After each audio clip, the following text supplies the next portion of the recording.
Kimetsu no Yaiba é um dos animes mais populares atualmente, tanto entre quem gosta de animes, tanto entre os fãs casuais, que não consomem tantos animes assim. E em um anime tão popular na comunidade, não podia faltar debates de qualidade. Porque apesar de ser uma obra bastante conhecida e muito querida por muitos dentro da comunidade de animes, e principalmente por pessoas de fora dela, Kimetsu não iria fugir de receber críticas. Afinal, toda obra tem seus elementos bons e ruins, acertos e erros, e etc. E uma das críticas mais comuns que eu vejo a obra recebendo é o famoso Kimetsu não é tudo isso que falam, ou o mais comum, Kimetsu é superestimado. E é sobre isso que a gente vai falar hoje. Esse vídeo é uma análise e comparação da obra feito no intuito de responder essa questão, e vem sendo debatida há anos da melhor forma possível, levando em consideração todos os pontos da obra. Então se você gostar do vídeo, deixa o like e compartilhe porque isso me ajuda bastante. Mas antes de entrarmos no assunto, vale a pena entender o fenômeno conhecido como Kimetsu. Kimetsu é uma obra simples e direta. Diferente de outras obras que tentam ser complexas e focar em alguns elementos, Kimetsu investe em fazer uma história fácil de entender, e é justamente o fato da obra ser simples e fácil de entender que isso cria um baixo atrito de entrada. E é basicamente um qualquer um pode assistir sem esforço. E isso é algo presente em muitas obras. O ritmo de Kimetsu é rápido, você tem um choque inicial da perda no começo do anime, e os personagens são simples e fáceis de entender. Fora os elementos comuns de shonen da época. Kimetsu,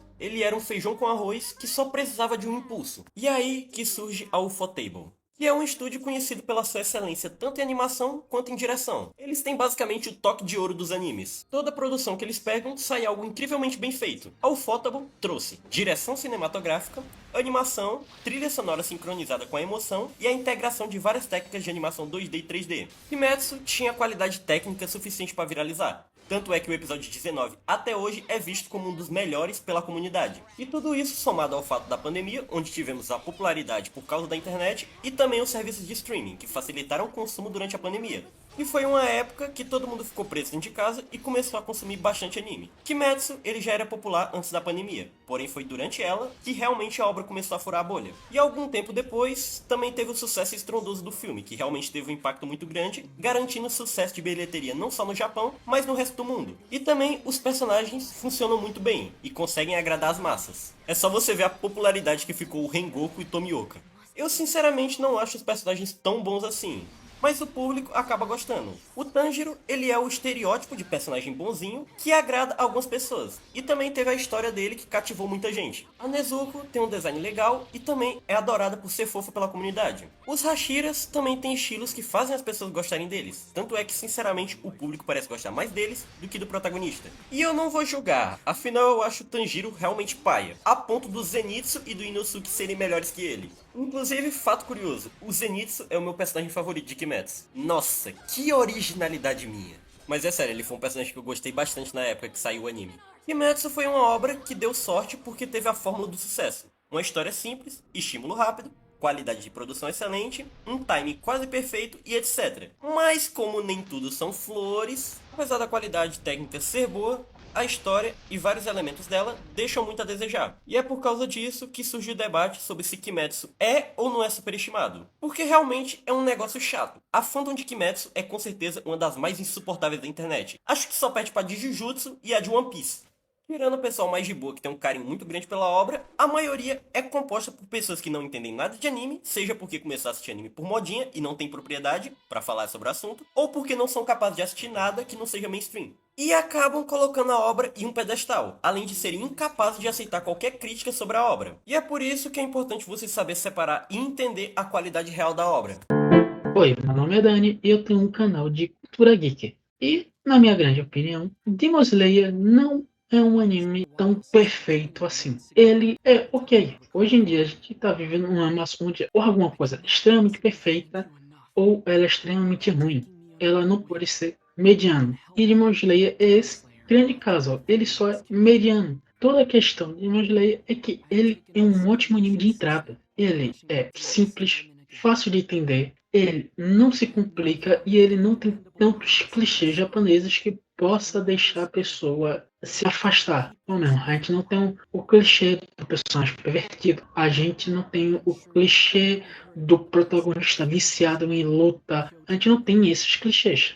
Na verdade, tem um clichê diferente, que é de trio de amigos, um medroso, o outro extremamente corajoso e o protagonista pacífico, que complementa esse trio, que para um grande público é muito fácil de se vincular a eles. E também a gente tem os arcos mais rápidos e simples, diferente para muita gente que chega ali, vai abrir o seu serviço de streaming e vai ver 1.000 episódios de One Piece, aí você vai para Dragon Ball, tem 30 arcos e tem anime canônico e não canônico, tem anime que se contradiz e fica difícil para uma pessoa. Aí você chega, Joãozinho provavelmente vai preferir começar por Demon Slayer. Hoje em dia a gente vive num mundo extremamente digitado e Demon Slayer ele surgiu nessa virada de mundo normal, de 2019 e mundo pós-pandemia, onde as pessoas começaram a gostar de animes,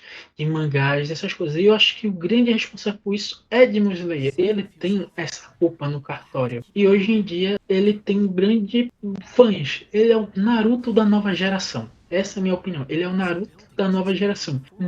Tem muita coisa boa, muita coisa que foi jogada lixo, que não foi tão bom, que era um conceito legal e não foi bem utilizado, e muita coisa boa, principalmente sua animação, que, sinceramente, eu li o mangá de Demon Slayer inteiro. Não é tão bom como as pessoas façam. E você pega o anime, é um show de luzes maravilhoso, com a trilha sonora no talo e extremamente perfeito. Não tenho o que falar.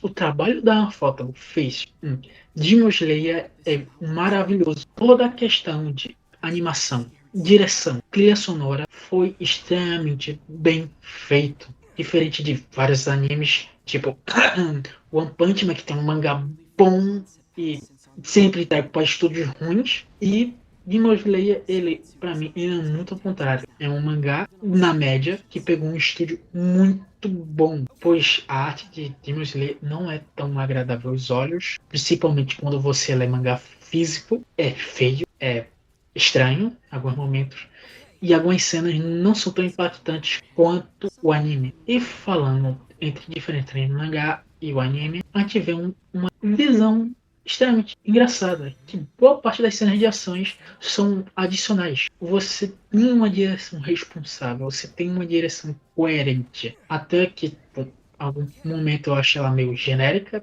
A Ufotable, cadê diferenças na animação? Cadê uma distorção ali? Cadê algo a mais? Eu não sei, eu acho que vários animes estão me deixando meio diferente para animação. O para Trigger e estúdios que agora atualmente brincam com esses novos estilos de animação, com distorção, com essas coisas. Eu tô ficando fresco, eu acho que é isso. E essa é a minha opinião. Tipo, para um grande público, Demon Slayer é perfeito. Para um público já vacinado, não é tão interessante. Eu sei que você, Joãozinho Camado Tanjiro, vai ficar com raiva com isso. Mas o seu mangá favorito, ele é o que?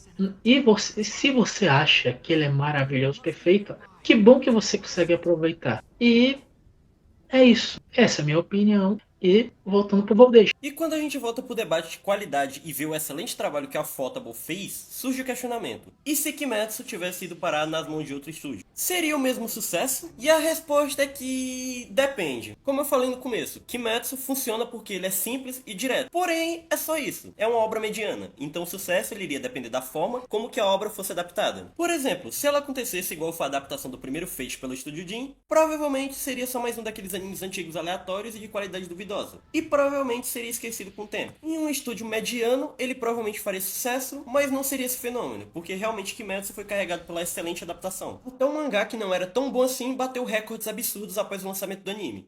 Kimetsu ele é publicado desde 2017 e sempre teve uma quantidade de vendas muito boa, mas que não se igualava com os grandes mangás da época. E após o sucesso do anime, o número de vendas disparou e a obra se tornou esse sucesso absoluto, ultrapassando a venda de obras mais consolidadas. E com base em tudo isso, é realmente possível afirmar que sim, Kimetsu realmente é superestimado. Mas não é uma obra ruim. Ela só é mediana, mas que pra quem gosta é incrível. E no final é isso. Gosto é gosto e cada um se diverte com o que gosta. E se você se diverte com Kimetsu, já tem o meu respeito. Porque tem muito otaku chato que são incapazes de se divertirem vendo anime e só fingem gostar pra pagar de intelectual. Mas enfim, eu não estou aqui pra desmerecer seus gostos. Até porque quem sou eu pra reclamar de gosto? Tem muito anime que eu reconheço que é horrível, mas eu gosto e tenho um carinho. Mas tem uma pequena diferença. Eu reconheço isso e gosto de separar em duas categorias. As obras que eu gosto e tem qualidade boa, e as obras ruins que eu gosto e tenho carinho. E no final é isso. Saibam reconhecer qualidade real de uma obra e aceitar críticas, desde que sejam críticas válidas e que não se resumam em gostar ou não gostar. Porque o que torna a parte da comunidade de Kimetsu chata é isso. Pessoas que não são capazes de aceitar críticas e tentam vender a obra como se fosse uma obra de arte, sem ela ser, só porque gostam e é popular. Popularidade não quer dizer qualidade, assim como complexidade também não significa qualidade. E no final é isso.